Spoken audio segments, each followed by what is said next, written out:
Paul, what about 9/11? Why is anyone doubting it? Weren't all the real questions cleared up by the 9/11 Commission? We can see so many instances of conflicts of interest. For instance, Philip Zelikow, who is the executive director, and he was the person who is in charge of figuring out who the witnesses are going to be, where the evidence, and what evidence they were going to look at.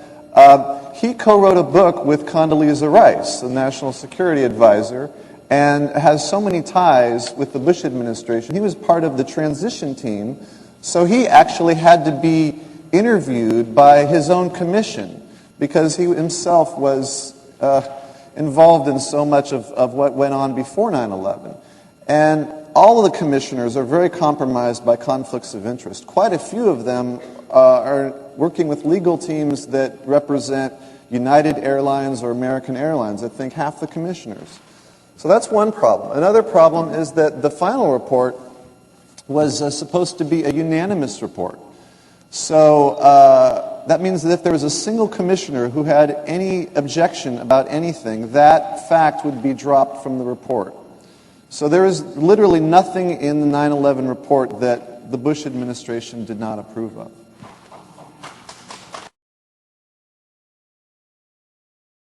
The number of omissions is staggering.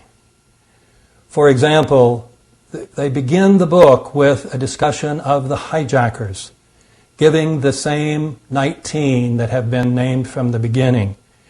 They fail to point out that 6 of those hijackers have shown up alive. They also discuss Muhammad Atta, describing him as a fanatic Muslim, obviously so devout he was ready to meet his maker. They omit the fact, as Daniel Hupsicker has revealed, that Atta was very fond of alcohol, pork, and lap dances. They hardly discuss the World Trade Center collapses. They do not discuss the fact that fire has never brought down a high-rise steel frame building. They do not discuss the fact that the collapses had 10 characteristics that are common to controlled demolitions.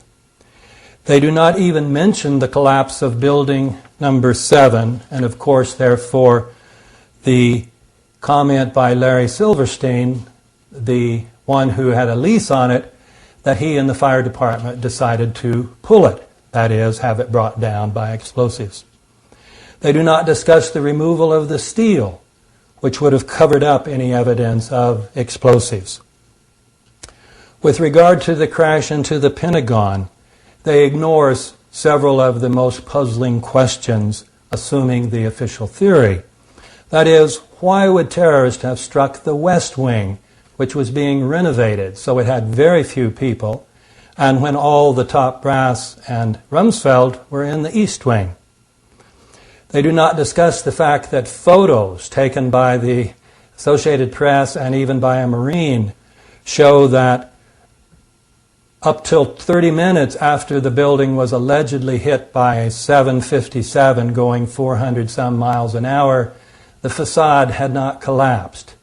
They don't discuss the fact that these photos show that the hole that was created was very tiny, that no Boeing could have gone inside of it. They don't mention that photos show there was no Boeing outside the Pentagon.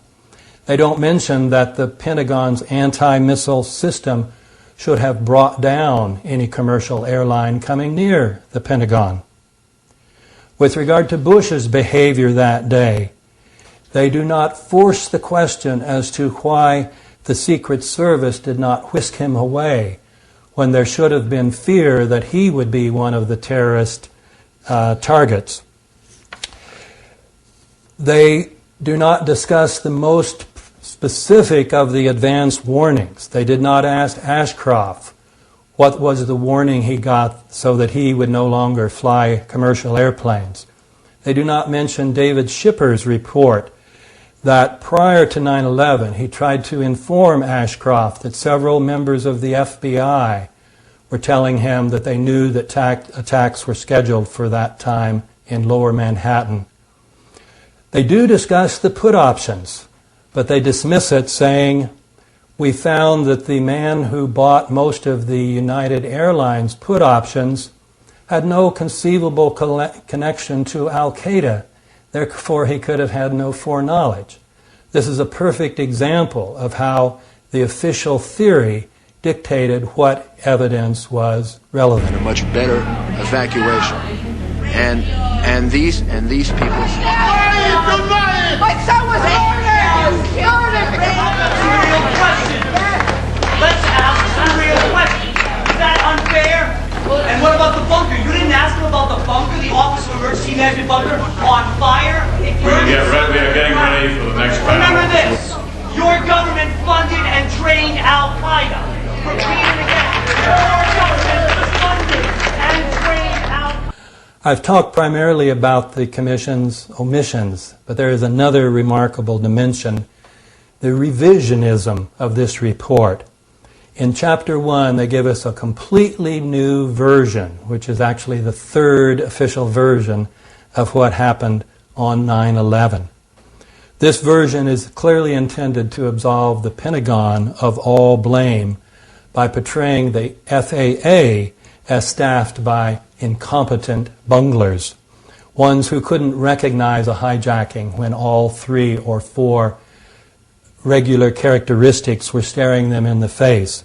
And then people at FAA headquarters who could not bring themselves to pick up the phone and call the military even after they knew of hijackings. This part should win a prize for creative fiction. In short, the 9/11 Commission report is a national disgrace. But what can we do? We cannot get on the mainstream media to make these truths known. Probably we need to organize massive protests, massive enough to force the mass media to pay attention. The first step in this, of course, is to get enough people informed about the facts about 9/11 and about the cover-up so that we can create this mass movement.